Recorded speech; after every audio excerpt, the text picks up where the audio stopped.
அடிக்கடி தொண்டை எரிச்சல் இருந்தால் இந்த கீரையை வாங்கி சாப்பிடுங்க. அது மட்டுமில்ல, இன்னும் கொட்டி கிடக்கே. அடிக்கடி தொண்டை எரிச்சல், குரல் கரகரப்பு, விழுங்கும் போது சிரமம் போன்ற பிரச்சனைகள் வந்து தொந்தரவு செய்யுதா? சின்ன விஷயம்னு நினைச்சு அலட்சியப்படுத்தினா அது நாளடைவுல இருமல், சளி, பேசவே முடியாத நிலை வரைக்கும் போகும். இதுக்காக ஒவ்வொரு தடவையும் மாத்திரை, சிறப்பு தேடி மருந்து கடைக்கு ஓடுறதுக்கு முன்னாடி இயற்கை நமக்கு கொடுத்திருக்கிற ஒரு எளிய தீர்வை தெரிஞ்சுக்கணும். குறிப்பா இந்த ஒரு கீரையை சரியான முறையில சேர்த்துக்கிட்டா தொண்டை எரிச்சல் மட்டுமில்லாம உடம்புக்கு இன்னும் பல நன்மைகள் கொட்டி கிடக்குது. அது என்ன கீரை, அதோட பலன்கள் என்னன்னு இப்ப பார்க்கலாம். இந்த மாதிரியான சமயங்கள்ல பெரும்பாலானவர்கள் உடனே மாத்திரை, சிறப்பு அல்லது கடையில் கிடைக்கிற மருந்துகளை நம்பி ஓடுறாங்க. அவை உடனடி நிவாரணம் தருவது உண்மைதான். ஆனா தொடர்ந்து பயன்படுத்தும் போது உடம்புக்கு தேவையில்லாத சுமை ஏற்படுகிறது என்பதையும், பிரச்சனை முழுமையாக தீராமல் திரும்ப திரும்ப வர வாய்ப்பு இருக்கிறது என்பதையும் பலர் கவனிப்பதில்லை.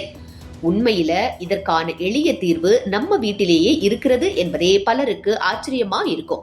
நம்ம தினசரி சமையல் அறையில் பயன்படுத்தும் ஒரு சாதாரண கீரை சரியான முறையில் எடுத்துக்கொண்டால் தொண்டைக்கு மென்மையான பாதுகாப்பு கொடுத்து இயற்கையான முறையில் நிவாரணம் தரும் சக்தியை கொண்டுள்ளது. பழங்காலத்திலிருந்தே நம் முன்னோர்கள் இந்த மாதிரியான கீரைகளை உடல் சமநிலைக்காக பயன்படுத்தி வந்தார்கள் என்பதும் நினைவில் கொள்ள வேண்டிய விஷயம்தான். இந்த கீரையில் உள்ள இயற்கை சத்துக்கள் தொண்டையில் ஏற்படும் உலர்ச்சி, எரிச்சல் மற்றும் லேசான வீக்கம் போன்ற பிரச்சனைகளை மெதுவாக தணிக்க உதவுகிறது. அதனால் பேசும்போது ஏற்படும் கரகரப்பு குறைந்து விழுங்கும் போது வருகின்ற அசௌகரியமும் தானாகவே குறைய தொடங்கும். இதன் தாக்கம் மெதுவாக இருந்தாலும் உடம்புக்கு பாதுகாப்பானதாக இருப்பதே இதன் பெரிய பலமாக கருதப்படுகிறது.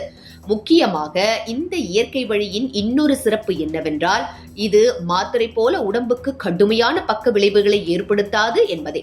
அதனால் குழந்தைகள் முதல் வயதானவர்கள் வரை பலரும் பயமின்றி இதை பின்பற்ற முடியும். அதுவும் கஷ்டமான முறைகள் இல்லாமல் எளிமையாக பயன்படுத்தக்கூடியதாக இருப்பதால் தினசரி வாழ்க்கையில் இதை இணைத்துக் கொள்ள சிரமம் இருக்காது. தொண்டை எரிச்சல் ஆரம்பிக்கும் போதே இந்த மாதிரியான இயற்கை வழிகளை கவனமாக பயன்படுத்த தொடங்கினால் பிரச்சனை பெரிதாக மாறாமல் தடுக்க முடியும்.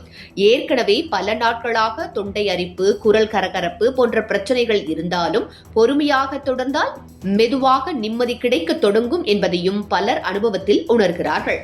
இவ்வளவு எளியதும் செலவே இல்லாததுமான இந்த மாதிரி இயற்கை தீர்வுகள் பற்றி தெரியாமல் தேவையில்லாமல் மருந்துகளை மட்டும் நம்பி ஓடுகிறோமே என்று நினைத்தால் ஆச்சரியம்தான் வருகிறது.